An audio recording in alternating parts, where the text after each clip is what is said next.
Yeah, thank you, and hi everyone. So, my name is Yuval. First, WEF for me. My background actually, I just finished 12 years at Google. At Google, I've been in different sort of parts, from cloud and ads and DeepMind and whatnot. And actually, my team was the first one that actually looked to distribute Gemini. But we did that when Gemini wasn't cool because everybody were about ChatGPT, and whoever I spoke to and said, "You want to try Gemini?" No takers. Obviously, it shows how things change and change very fast, because I think this year in 2026, Gemini is going to sort of take over, and between that and Anthropic, we're going to have a different sort of dynamics. But overall, after that, I've left Google, and now I'm in Sandbox. Sandbox AQ is a company that started in Google X, the Moonshot Factory. The idea of Sandbox was to figure out quantum, not necessarily quantum in terms of hardware, but quantum in software. And now we're doing quantum and AI, and the idea is ultimately to accelerate science. I was in a dinner last night, and they asked me what's going to come first in terms of quantum computers or AGI, what's been called artificial general intelligence. My view is that with the help of AGI, we can ensure that quantum comes much sooner than it is. So even now, I was at the Coinbase, and they said that their marketing team believes that quantum threat is not going to come within 30 years. After I told them that AGI is expected, let's say, 2 years, and with that we're going to get quantum in 3 to 5 years, she went back to the office and shot a few emails. So I think it's coming much sooner from science acceleration as a result of AI.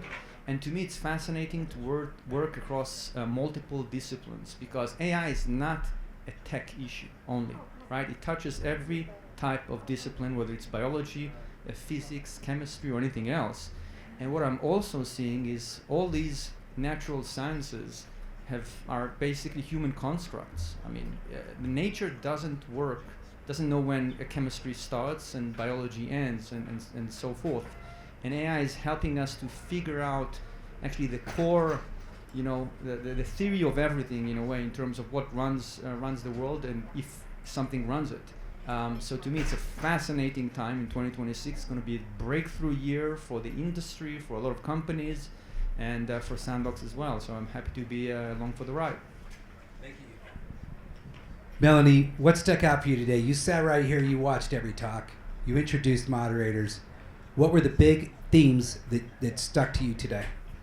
Well, let me tell you, Pete, as you will see in my LinkedIn, always when I cover events like this, it's always the human element for me. What stuck out, talk after talk, panel after panel, no matter whether the technology was AI, agentic AI, quantum AI, and I'm from Chicago, where we won the American bid for the first quantum campus. Woo! So that's, a lot of quantum talk. But what stuck out most for me was the human element. Are we creating these systems to really be in service of us? We just listened to the panel with Apple from Black Eyed Peas, and he talked about going back to the soil. Why? Because we need food. People need to eat, need to get paid. Angelic AI. Why? Because people need medicine. People need to be really cared for. I am 100% pro-innovation, but not when the innovation erodes the fabric of humanity, not when it overlooks our basic needs and even our higher needs, right? And so there was one panel, I think it was about storytelling. Right. Are we first storytellers, or did storytellers make us human? But as I sat there and I watched that presentation, and it was like, okay, AI can write stories for us now. There was a part of me that was a little sad. Like, you're right. At scale, AI can write stories for us, but let us not forget that we are the poets. Let us not forget that. And I mean that across every industry, across every discipline. It is the humans that will make AI do what it needs to do. That was well said. Susan?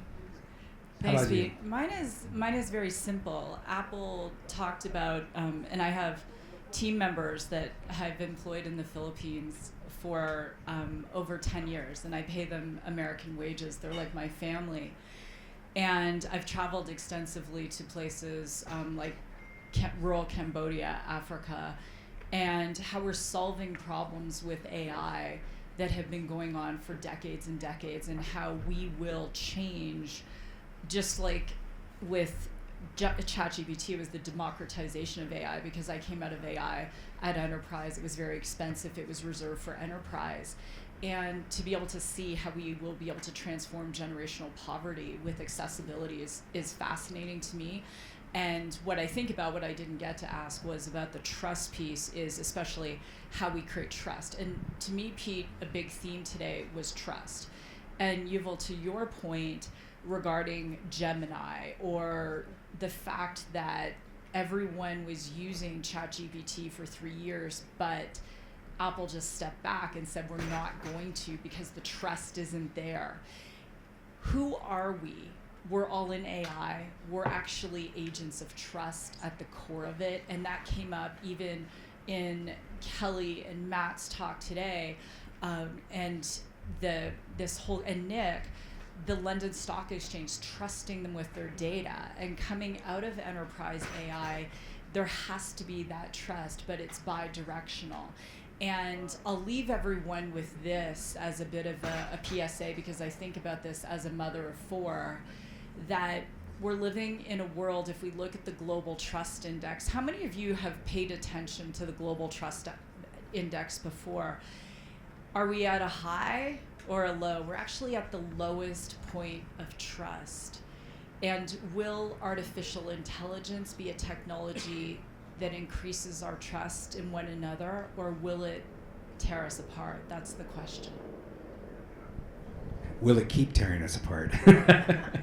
I think, we've learned a lot of lessons from social media. We're still learning them. Some countries are taking a stand. If you see what just happened in Australia. Yes. And as a father of a 14 and 15-year-old, I actually think it's a good thing. Social media is very hard on my kids, even though they kind of like, if you take it away from them, they're cut off from all their friends. They don't know what's going on. It is a really tough place to be. So with AI, you all would love your perspective. Do you think, Melanie, you had something to say. You started lift the mic. No, I was just going to say the question of AI tearing us apart even further.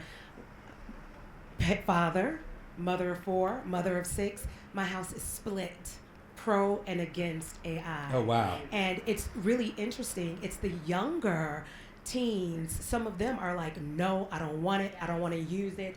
It's evil. And then some of the older ones are like, no, it's how you use it. And so we have these dialogue even within my own home. So I wanted to just share that. I love that, and thank you. This is a dialogue. But do you feel, what's your confidence that we're going to get this right with AI and it's going to be kind of human-centered? Because the first iteration is not. If you look at what's happened with Grok, and it is gross. It's inhumane. But will it get better? And not just Grok, because Yuval, I want to hear from you. I want to take notes when you're speaking. So I put in a prompt because obviously I work in women's health, and I wanted an image for a blog I'd written. Every prompt I said, please give me a woman in her 40s wearing a workout outfit. Every time the output from ChatGPT, the woman had double D boobs. And I'm like, what the F? Like, seriously. And that's still the output. Give me a freaking break. Yes. That was my second PSA. Now I'm tired and hungry. I won't comment on that one. But I would say, and I'll say something sort of provocative on a different sort of dimension.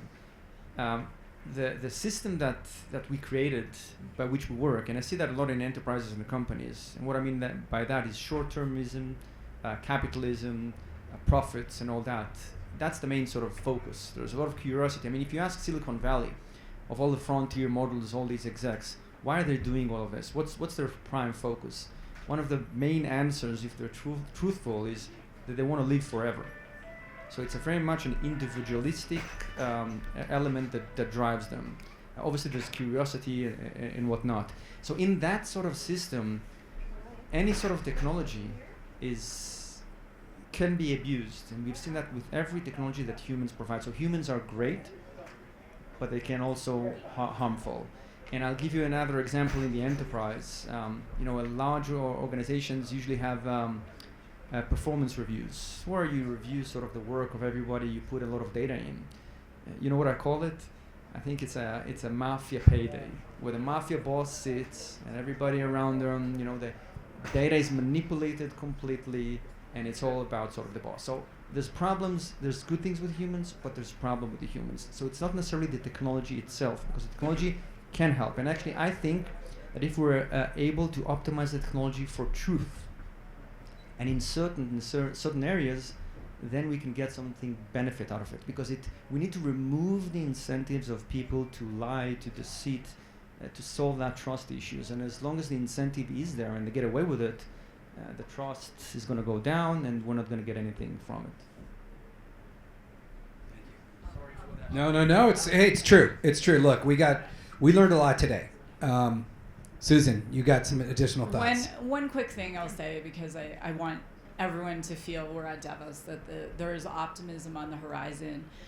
I'm very excited about AI use cases in healthcare, and that's why I left retail AI to go into healthcare, because I watched my 84-year-old father, the light of my life, raised by a single dad. I watched his health decline. And when he died, he got up in the middle of the night and he fell down and he hit his head and no one found him. And my father-in-law died the same way. My grandmother died the same way.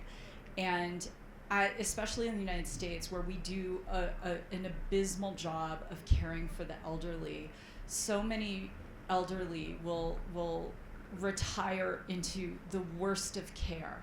Do you know in the United States the #1 suicide rate for females is menopausal age women?